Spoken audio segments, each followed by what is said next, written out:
Aman banget. Iya, dari reading juga ya. Nah, kita readingnya lumayan banyak, lumayan intens. Udah gitu, Laila orangnya juga nggak apa ya, dia gampang open gitu loh. Jadi untuk aku masuk sebagai ibunya itu juga nggak susah. Kalau dari sisi lainnya Aku juga sama ibu juga udah terbiasa manggilnya ibu, jadi sampai sekarang aku manggil ibu. Terus aku juga kebantu banget ngebangun emosinya sama ibu Neva, jadi kayak aku ngeliat ibu aja udah bisa nangis gitu. kalau untuk Arena sendiri kan kalau di sini banyak adegan nangisnya ya. Kira-kira buat menjaga kestabilan emosinya tuh kayak gimana? Apalagi banyak adegan nangis kalau Delvin ya marah. Ya itu untungnya di lokasi di set juga teman-teman itu banyak membantu ya untuk kayak kalau lagi banyak adegan nangisnya itu nggak terlalu berisik, bisa membatasi dan aku juga harus banyak skenario untuk tahu kondisinya yang mana sih setelah adegan adegan apa. Pokoknya jangan ada Mas Gun aja. Kalau ada dia kan ketawa mulu masalahnya. Lewat. Justru gampang kalau melihat Revalina ini nangis, udah paling gampang. Yang bikin susah tuh dia marah. Pengen tahu marahnya sampai mana sih? Oh ini marahnya segini aja, gitu aja. Untuk Megan, ini kan berdua sama Mas Gunawan yang gap umurnya lumayan ini, itu gimana untuk ini chemistry-nya? Ini beda tipis mbak. Sama sekali nggak ada kesulitan sih, karena Kak Gunawan sih kan nggak mau dipanggil om. Ajus sih. Enggak, Kak Gunawan tuh benar-benar welcome dari pertama kali kita reading aja kita berdua. Dan aku nggak pernah ngerasa kayak ada gap atau merasa kayak aku lebih lama nih di teaser tuh aku nggak dapet vibe itu sama sekali dari Kak Gunawan. Jadi dari awal tuh udah sangat welcome, udah sangat open untuk bikin chemistry sama aku. Kita banyak juga di script tuh kita banyak coret-coret mana nyamannya buat kita, mana bagusnya buat karakter kita, dan banyak bercanda sih. Kak Gunawan suka buat bercanda, jadi kita tuh fun juga, nggak ngerasa canggung atau kayak takut salah ngapa-ngapain. Fun banget. Reva.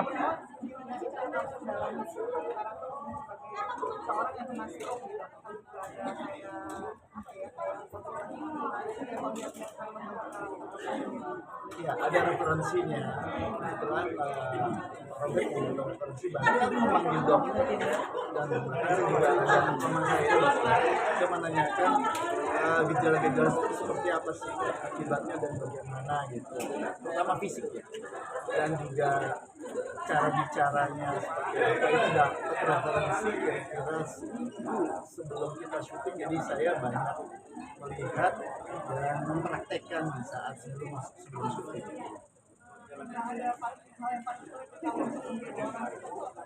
Ngomongnya ya, itu capek ternyata ya, memang capek ya, karena itu saraf kan, jadi memang butuh untuk lebih untuk mendapatkan seorang stok seperti apa, dan memang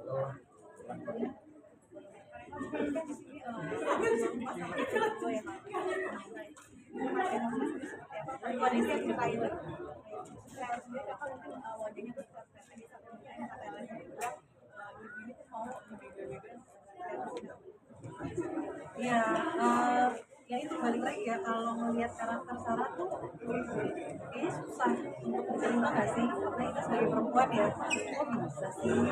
Tapi ya itu dia, kita nggak pernah tahu apa yang ada dalam isi hati masing-masing gitu kan. Jadi makanya kalau aku sih maksudnya jangan pernah ngejudge orang sih, karena memang kita benar-benar nggak tahu sampai kita ada di posisi itu, kita bisa melakukan itu gitu ya. Jadi benar-benar emang Sarah ini luar biasa banget, artinya seluas samudra, makanya dia bisa menerima mantan suami dan juga istrinya.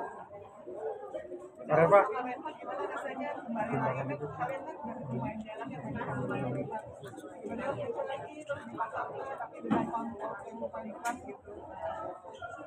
Happy lah ya, karena kayak balik dulu zamannya ada sinetron lah ya.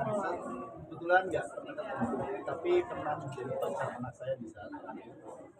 Ada saya pengen banget gitu ketemu beliaunya aja nggak mau ketemu saya. Alhamdulillah juga ketemu juga. Ya alhamdulillah kita punya yang kedua, tapi kita terus terang berkomunikasi dengan Reva supaya ada klopnya di saat syuting. Seru sih, maksudnya ya jadi ingat zaman-zaman awal sinetron ya Mas. Benar-benar kayak ya udah kita reunian gitu. Terus ya ternyata aku juga baru tahu Mas Gunawan tuh sekocak ini gitu loh. Kayaknya kan image tuh selama ini kan kayak yang kayak di bawah, padahal mah ya kan gimana guys? Nah bocor banget. Gitu Saya ngefans sama dia dulu. Masya Allah. Nggak kembali. Oh enggak. Nah, Karena pertimbangan menerima job main film di sini. Terus kemudian ini lama nggak muncul di sinetron. Apakah memang lebih besar honornya di film ketimbang di sinetron atau gimana? Pertimbangannya apa nih? Masya Allah. Aku ngambil film ini benar-benar karena memang karakter Sarah ya. Karakter Sarah ini kan kuat banget di film ini. Gitu. Dan aku sih penasaran gimana sih caranya dan ceritanya, backgroundnya, kenapa bisa seorang perempuan bisa sekuat dan selemah ini dalam satu waktu gitu ya. Dan setelah aku menjalaninya kayak aduh aku banyak belajar banget dan ini sangat-sangat menginspirasi aku juga untuk menghadapi langkah ke depan, menghadapi kehidupan yang kadang-kadang di atas, kadang-kadang di bawah ya kan. Ya ada lucu-lucunya ya kan, ada sedih-sedihnya gitu dan makanya aku excited banget untuk film ini nanti tayang, mudah-mudahan juga penonton bisa menerima seperti kita gitu.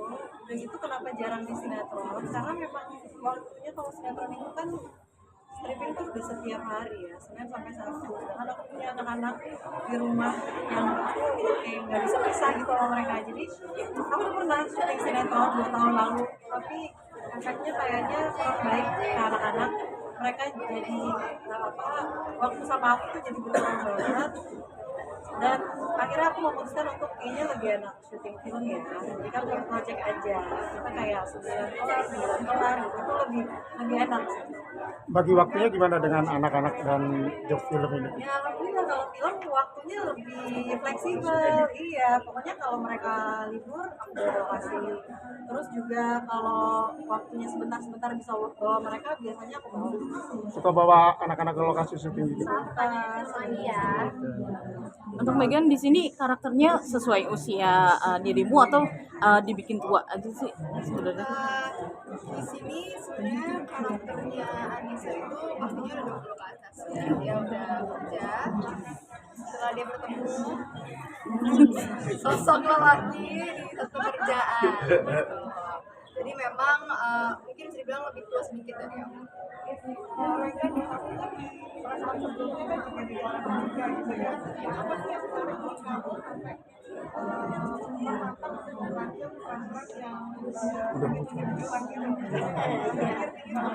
Oke, iya karena Praskona baru 2 hari lalu ya. Mungkin kalau buat judul yang satunya lagi, karakternya sangat beda sama di sini. Pesan yang mau disampaikan juga sangat berbeda antara dua film ini. Kenapa aku berani untuk mengambil peran-peran yang tadi apa maaf? Oh di pinggir jurang, karena aku kayak mencoba karakter-karakter yang baru. Mungkin oke ada orang-orang yang kayak kok mau ya Megan jadi orang ketiga. Di sini apa yang kita mau sampaikan itu bukan tentang orang ketiga, tapi pesan di dalam filmnya. Gimana caranya peran-peran di sampingnya itu menerima orang itu dan juga apa alasan dia bisa sampai misalkan kalau Anissa kenapa dia sampai mau menikah dengan Satrio. Di sini tuh banyak banget pesannya, tapi pastinya ceritanya sangat berbeda, karakternya sangat berbeda. Oke, kita foto dulu ya. Foto dulu ntar di Kayaknya nggak sini boleh 1, 2 dan 3 bagus lagi 1, 2 dan Lagi nggak, Bang? Oke, makasih. Bang, mau foto dulu.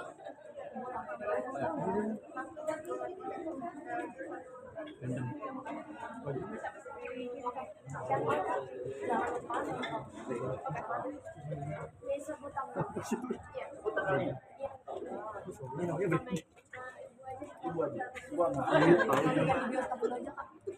Oh jadi ngomong kasih tanggal aja. Bentar ya. Oh nggak apa-apa sih. Udah ada di bukunya. Oke semuanya, mengingatkan jangan lupa nonton film Tuhan benarkah kau mendengarku tanggal 29 Januari 2020 film di bioskop. Kesan. Thank you.